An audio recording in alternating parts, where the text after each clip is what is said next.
Hello, friends. Time for Dear Burt. Hope you enjoy this one.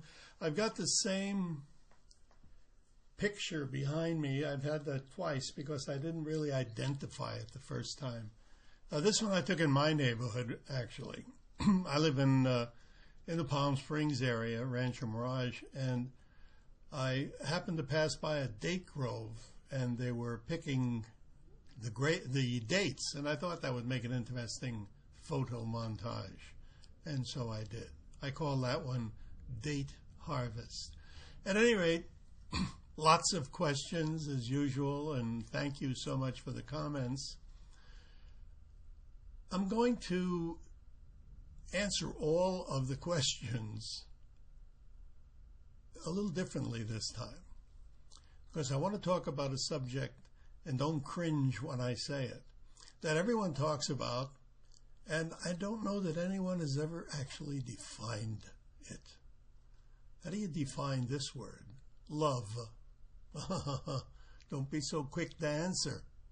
You go to the dictionary and the encyclopedia, and you'll find maybe 500 definitions.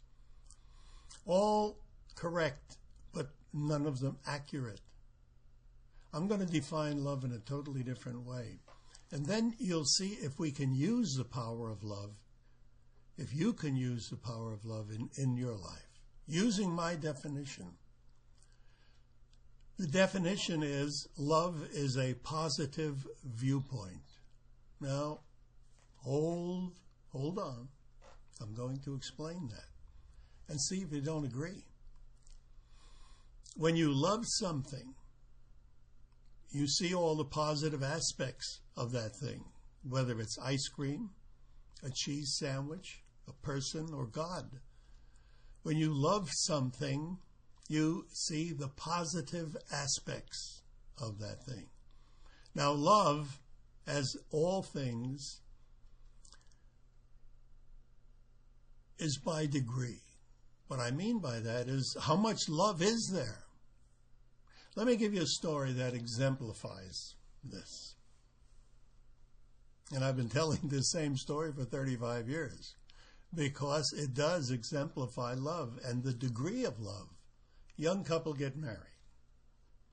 They're madly in love with one another, taking love to its infinite degree, to its highest degree, I should say, on a scale of 100, 100.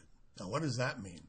That means they cannot see any negatives whatever in one another when your love is at the 100-degree mark. And that night or the next morning or whatever, they've been married a week, let's say, madly in love still. And he happens to see her brushing her teeth in the bathroom. And as she's brushing, she's drooling. And she's got on an old raggedy bathrobe that she had since she was a child. It's full of holes and it's stained. And he looks at her and he says, boy, look at, she even looks good when she's drooling. And I love that bathrobe that she's got. She wears it, you know, it's just like a rag, but she wears it like a queen. And I love it when she walks. She's got the cutest little hop when she walks. He can see no negatives. Not that she has any. I haven't really described any. I just described what was. But then time goes by. Now, he still loves her. Still loves her. Very much in love. But, honey, would you mind closing the bathroom door when you brush your teeth? Because, you know, you drool and not nice. Oh, okay, fine. She closes the bathroom door. And time goes by. And he comes over to her, and he's still very much in love. He says, honey, don't get angry, but I've enrolled you in a charm school. Well, you can see how the love is diminishing, but it's not the love that you normally see that's diminishing. You may see love as diminishing, but what is happening is his viewpoint is changing. He's allowing negatives to come in. Suddenly a cute hop became something to be corrected. Suddenly one thing or another doesn't look quite right. Why? Because negatives are coming in. Okay. Love is a positive viewpoint. The more love, the higher the degree of love. When you cannot see any positives in a person, then you've left love. Now you're coming into the opposite of love, and that is hate. You see, love and hate are on the same scale, because one is a positive viewpoint, love. The other is a negative viewpoint, hate. Love and hate are the same thing. They only differ by degree. How do you hate? Very easy to hate. You just see the negatives in another person or another race or another culture or another country. That's all that it takes.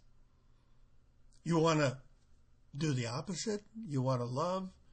See the positives. See all the good things in the other person, in the other culture, in the other country, in the other whatever. That's what love is. Love is a positive viewpoint. Of course, the greatest love is that for God. Everyone would agree to that. Now, what does that mean when you say, I love God, I love? It doesn't really tell you anything. It's an abstract word. It has no meaning. It only has the meaning that every culture, every person gives it. It's just a word. But when you use positive viewpoint, you change that word because suddenly you see. Now, what does that mean? Well, I can only see God through positive eyes, whatever. I don't blame God for anything, not if I show love for God. You can't. There's no blame when you're at the 100-degree mark on your positive viewpoint. Now, that is true love, whatever it is. Okay, I hope that some of you can benefit from this, but let me give you another let's say, idea that I've been also talking about, one of the ways to use this. Let's say that you're on the hate end of the scale with respect to washing dishes. You don't like to wash dishes. You hate to wash dishes, but you got to wash them. Otherwise, the kitchen will start smelling. Maybe you'll attract bugs. You got to wash them, but you hate it. All right, now let's change the viewpoint. Let's get you to love. Well, how? You just said I hate it. Yeah, you do hate it. But what do you like about washing dishes? Nothing. Well, do you like a nice, sparkling, clean kitchen? Well, yes, of course. Everybody likes a sparkling, clean kitchen. Okay, then don't wash the dishes. Sparkle up the kitchen. But I got to wash the dishes to sparkle up the kitchen. Yeah, but you're not washing dishes. It's your attitude. It's your viewpoint. You're not washing dishes. You're sparkling up the kitchen. But it's the same thing. How can it be the same thing if you love one and hate the other? It's not the same thing. Little girl was in my class. She says, I hate to study. And she's sitting with her father. And I says, well, why are you studying? She says, because I have to learn. I said, well, do you like to learn? She says, well, I love to learn. I says, okay, well, don't study anymore. And she looks at me. I says, really? Don't study anymore. Really? Yeah, really? Do not study anymore. From now on, when you open up a book or when you do something like that, learn. But it's the same thing? She said, no, it's not. How could it be the same? You like one and you don't like the other. She looked at me and a light broke right over her head.